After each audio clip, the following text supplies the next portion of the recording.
ngizobonga umusa uNkulunkulu angenzele wona. uNkulunkulu uyangenzela umusa nami. Ngizalelwe ngakhulela esontweni la ukusonta khona ePostoli bekugqoka kahle nje ngendlela ekahle yokusonta, kodwa bekungana uthando neqiniso belingekho.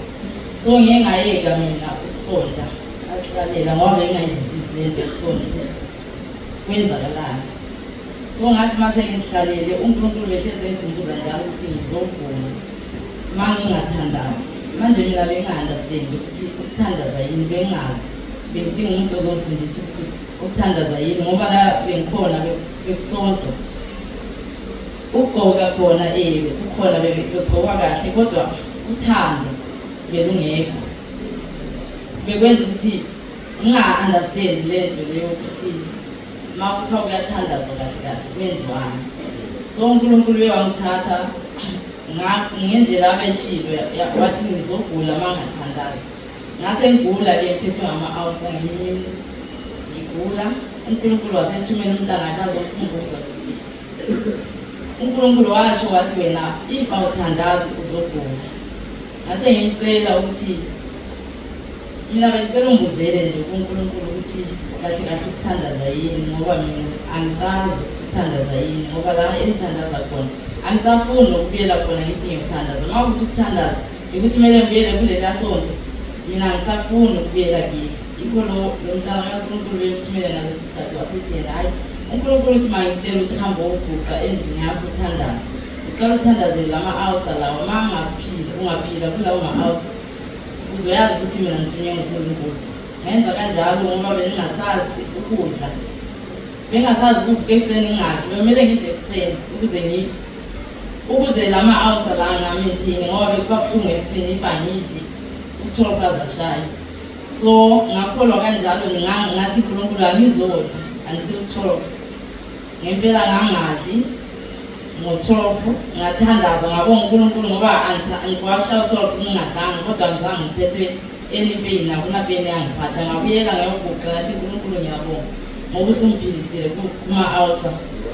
Bengicela ukuthi ungifundise ukuthi ukuthandaza ikwenzani. So kulo mntana uNkulunkulu bemthumile umntana akhe wemthumile wayethe yena hamba uguqa uthandaza, kodwa ngokuhamba kwesikhathi uNkulunkulu uzokuthumela umuntu ozokufundisa ukuthi ukuthandaza ikwenzani ngoba ukuthi awazi ukuthi ukuthandaza ikwenzani.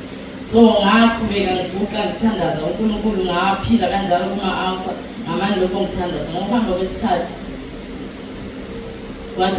sengene ekhaya lezwi umama mncane angenise ekhaya lezwi bese kunomnyaka nje sengikhohliwe nokuthi uNkulunkulu wayetheni uzangithumela umuntu ozongifundisa ukuthi ukuthandaza ikwenzani. Sengiphakathi ekhaya lezwi everyday ngilalela nje umshumayeli. Ikhona lapho ngenye imini ubaba wathumela i-VN yayifundisa ngokuthandaza ngoba mina ngumuntu wayephika ngithi uNkulunkulu ufuna inhliziyo yomuntu, akafuni ukugqoka ngoba mina ngikhulele la kusonto khona. Yebo bekugqokwa kahle kodwa inhliziyo bezingekho clean. So mina ngifuna la okuzosontwa khona kusontwe konke umzimba bangalandeli ukuthi ugqokwa kanjani kodwa konke nenhliziyo ibe clean. Mina ngizoqala practice lapho ukuthi inhliziyo ibe clean than ukuthi ngisonto. Ikuvele kwenza ubaba uMthibande ngaleyo VN engayimamela ngoba wavele wathi namhlanje ngizonifundisa ukuthi ukuthandaza ikwenzani. Ikhona lapho aqala khona akhuluma ngamacici, akhuluma ngokugqoka ngoba mina ngangiphikise yalayo bekusontwa khona ngithi mina ngiyabo bodwa. So ngithe sengizwa ukuthi bandafundisa ngayo ngase ngiyamukela-ke le nsindiso, ngayamukela ngoba ibisiza nomunye umuntu engamazi ndokude. Ngayamukela le nsindiso ngalahla kanjalo, ngashisa kanjalo amacici nawabhulukwe ngashisa nje kanjalo ngaphenduka. Ngiyambonga uNkulunkulu ngekhaya lezwi, ngiyambonga kakhulu ngoba uMthibande nomama uMthibande ngoba into ebengiyifisa empilweni yami uthando nje, yilo bengidinga uthando neqiniso. So kwathi kuvela ubaba wavela ngeqiniso nothando ngoba ngisho ubaba wami ongizalayo benganalo lolo thando kimi. Ubethi every time angibingelela ngithi baba unjani, wayekhuluma ngemali ethi awusendele noma u-300 noma u-200 noma unawo.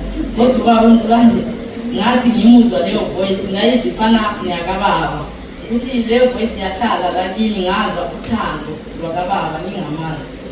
So ngayinjoy uma ngimamela ikhaya lezwi, ngilimamela ukuthi iqiniso nje ibe lobe ngilandela ngothando nje into bengifuna. So ngiyabonga ukuthi noma ngifika la eGoli ngicale ngamukela usisithandeka, ngiyambonga naye ngoba ufika wangikhombisa lolo thando bemvele ngifuna, wangamukela ngezandla ezifudumeleyo. Ngiyabonga.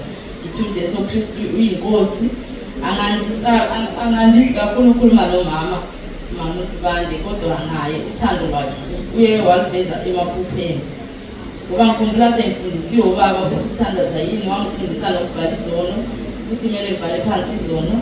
Umama uye wavela ephupheni awasha ijezi lami eliwasha ebhakethini, ethi mntanami ijezi lakho linobala, alisuki ibala lolo sejesini lakho. Yikho ngase ngivuka nje ngoba bekuyiphupho, ngase ngicela ubaba uNkulunkulu ukuthi iphupho lelo belichaza ukuthini. Ikhona lapho uNkulunkulu angitshela athi kumele ngilungise, ngifunde ukulungisa ulimi lwami nje, ngiqondise ulimi lwami. Ngaqondisa ulimi lwami, iphupho lelo belichaza khona ukuthi besusa amabala ejesini lami angasuki. Chaza khona ukuthi ibala leli ulimi omele ngilungise. Ngalawo maviki ubaba uThibande waseKontiviyeni ebishumayeza ngolimi ukuthi kumele siqondise kanjani ulimi lethu. Ngithi uJesu Kristu uyinkosi.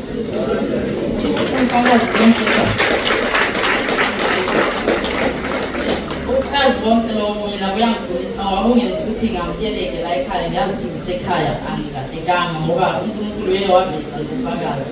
Ngithi uJesu Kristu uyinkosi.